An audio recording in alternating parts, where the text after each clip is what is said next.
I want to head all the way back because there are people like me who, when we joined the FGC, you were already like a known player, right? So I'm super curious to like know like how did you find out about the FGC? How did you find out about a local? Like, what was like your first interaction with the FGC like? Oh, it's weird. I got injured playing sports.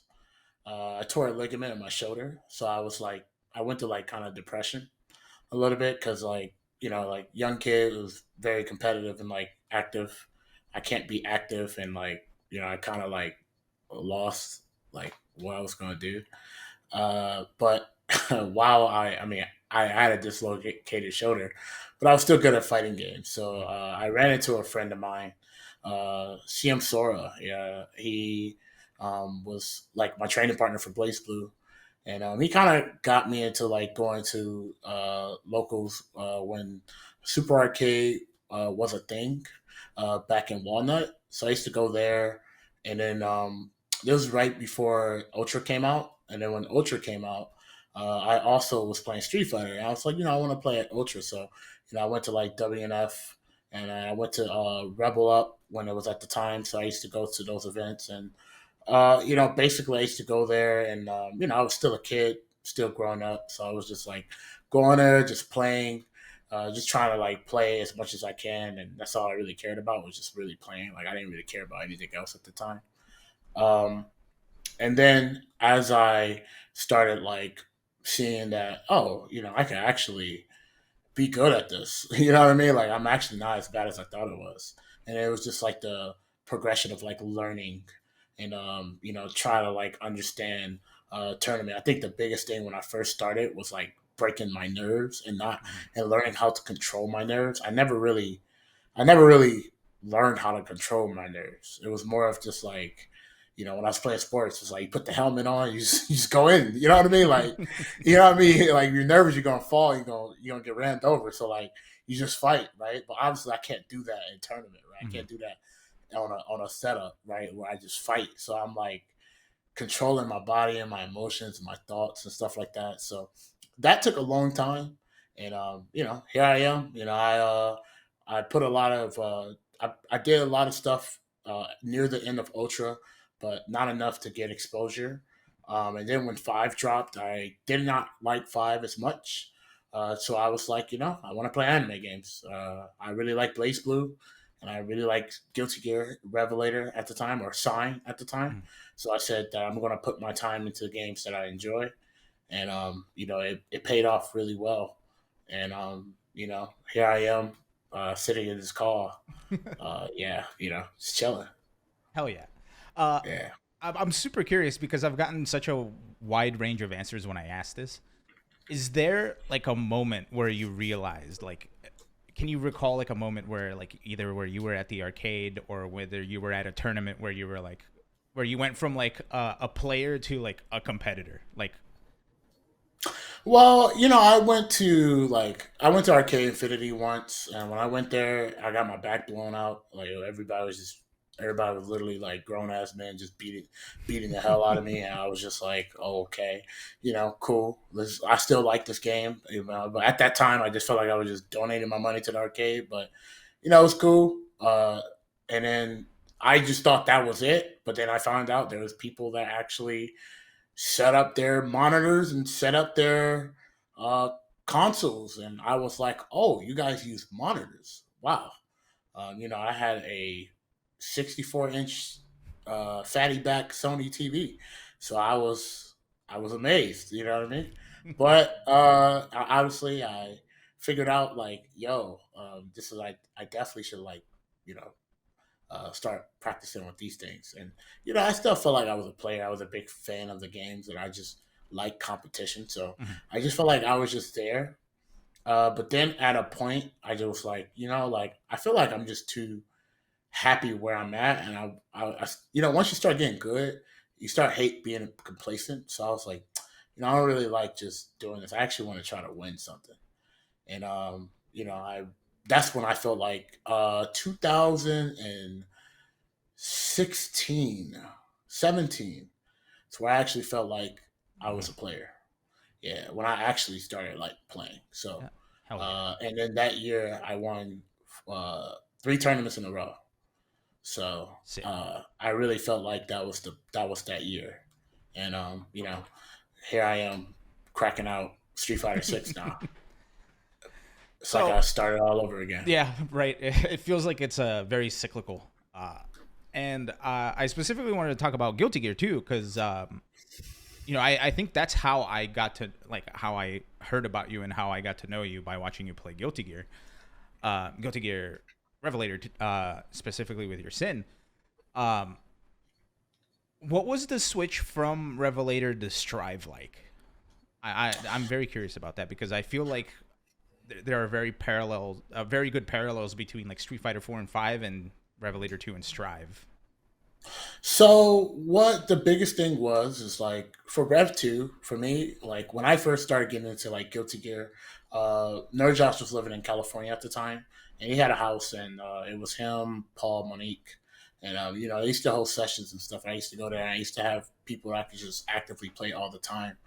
And like as I leveled up, you level up with you elevate and you meet new rivals. And as I improved, I kept finding those players that you know wanted the will to win. It was very strong, and I had a great training partner. I had a great people around me that actually just played and like challenged me, and like I felt like pushed me really hard. And being a hungry player, just I feel like it kind of works itself out. So get into having that, and then strive just kind of just online, and like I feel like the direction of like what people wanted in terms of fighting games kind of changed. And I feel like the biggest thing was the will to win. I feel like it changed its direction on how people wanted it, Mhm. and it was one of those things that I wasn't really connected with it well. I guess because it's something new. So right, it's something new to me. So I felt like the learning process for that was like really huge. On top of like, the game being like a ST. You know what I mean? Like you get hit one time, you might lose the game. Mhm. And growing up like playing the games that I've learned, I never really lost or like play games that that happened like that. So it was like a learning. I just feel like I was like learning like a whole new thing, Mhm. on top of like accepting a new thing as well. So it was a really like big jump. Like Mhm. it was like crazy. Like so big where like they don't seem identical. That's Mhm. how big it is. Gotcha.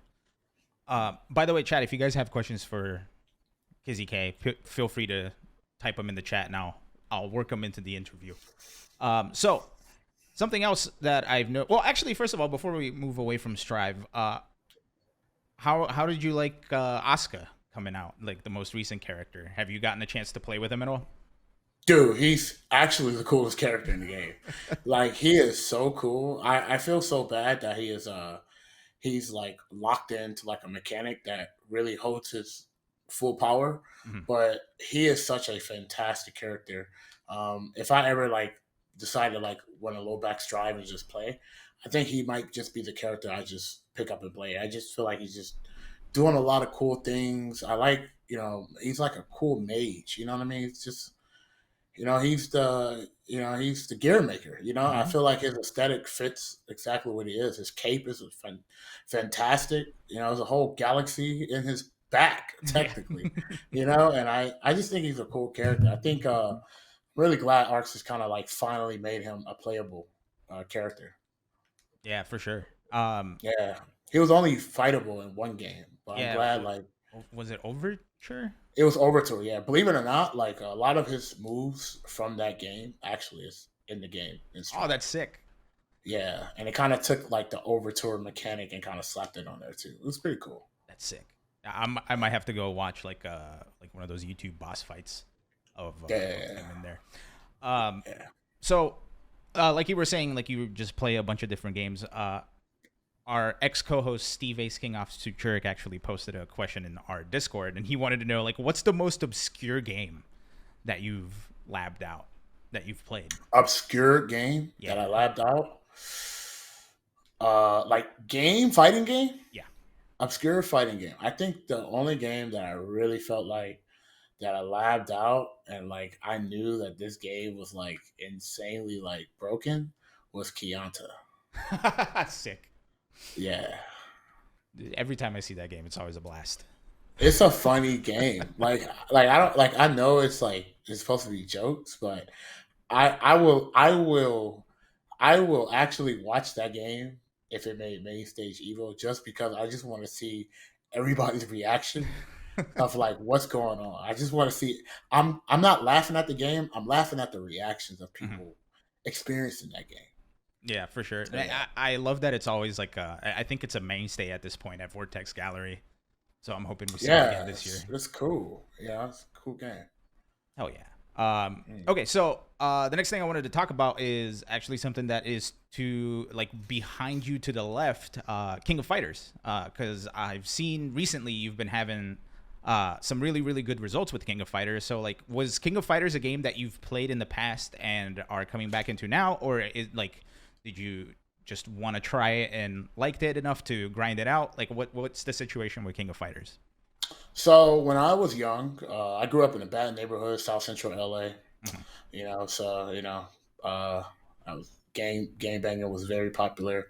I couldn't really go outside of my block, but there was a liquor store that was right up the street, and I used to go there on the Neo Geo Cavs. I used to play Mhm. Metal Slug and King of Fighters. Hell yeah. And when I was 8 years old, so I was going up there playing 97, 96, 97, and 98.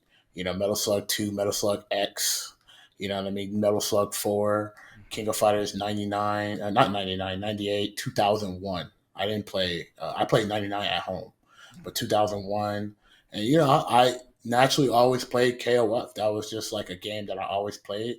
I played Marvel vs. Capcom a little bit, but not every liquor store had a fixable Marvel vs. Capcom 2. That was always the most destroyed. Yeah. I used to go to a bowling alley, and they used to have CVS 2 there. So I used to play CVS 2 there just casually. Then when it came on consoles, I bought it for the PS2. So KOF was always there. Anytime KOF was always there. So obviously, when I wanted to get competitive, learning the game wasn't hard. It was understanding fighting games. Mhm. It's like it's like the move sets and doing the things was not hard. It's why does it work was the hard part. So I actually um, always naturally felt like I was kind of like me seeing something was like, oh, that's how that works, Mhm. and it just kind of works out like constantly. So I've been playing KOF basically since I was 8 years old. you know. Gotcha. Mhm. And what do you think about KOF 15? Are you happy with it? I think it's the best KOF game. Oh hell yeah, Yeah, nice. yeah, Uh, it's a great game. so with this breadth of games that you've played, Link Cable Gengar in the chat is wondering, since you've played so many games, what fighting game character do you most closely identify with, if there's any? Uh, there's like three characters that really I want to connect with. But if I had to choose one, is Jin Kizaragi from Blaze Blue. Mm, Yeah. why? I just really like that he like a lot of stuff that he does and stuff. He doesn't really talk about it. He just kind of like does it. Mm. And then the ice element is fucking cool. It's right off the bat. And I like katanas right off the bat too. And like, yeah, he kind of just does things kind of like his way. He's kind of like the anti-hero. Mhm. And I kind of like characters that kind of like they do things where a lot of people not understand them, but like if you really think about why they do things, you kind of like understand, right? Mm. But in the heat of the moment, you're like, wow, you did all of this, da da da da da. But when you kind of like learn their lore, you're like, damn, it's not that bad. I kind of understand, and then it lets the consumers choose Mm. whether or not they they view him as a person that's good or whatever. And I Mm. kind of like that they're like very like tame in terms of this person's bad, or this person's good, or this person just does his own thing. I really like characters like that personally, so that's why I like him a lot. Nice. Hell yeah. Yeah, Also, I grew up in Rio de Janeiro, Brazil, so I totally relate to growing up in rough neighborhoods and not being able to go outside. So I appreciate you sharing that. yeah, Uh, that shit so was crazy. yeah, Thinking about it when I was like 8 years old, I'm like, damn, that shit was crazy. yeah, yeah. I grew up in a 1 bedroom apartment with four people living there, and Bro, I grew up in a shack. So oh damn. there was a house, and there was a back shack, and I used to stay there with my dad every Mm, weekend. And like, dude, even though that was a shack, it was just me, my first dog, and mhm. him, and we made that place look amazing. Hell yeah. And like, I will say, once, at that time, obviously I shared the bed with my dad, so Mhm. obviously at that time I'm thinking that this is all cool and shit. Yeah. But I will say that I really appreciate him just like teaching me like crazy stuff that I was like young. Like, he taught me how to ride a bike right off Mhm. the bat. Like, frame one, I had training wheels for 2 days. 2 days, I had to take it off. You know what I mean? He was like, people are not going to wait for you, so you have to just do these things, and like obviously at the time, a lot of people be like, "Man, it's a little too harsh," but like honestly, like I feel like when situations get really rough, I just go into like this mode where like we gotta find the goal. You know what I mean? We gotta Yeah. find the golden ticket. So being in that environment definitely makes you have like a Mhm. certain thought process like that. So as harsh as it is, I am appreciative about Mhm. it, but I also am glad I got the hell out of there too. So Yeah. No, I am with you 100%. I understand. yeah, yeah. I don't want to go back, so I'm good with that. Yeah.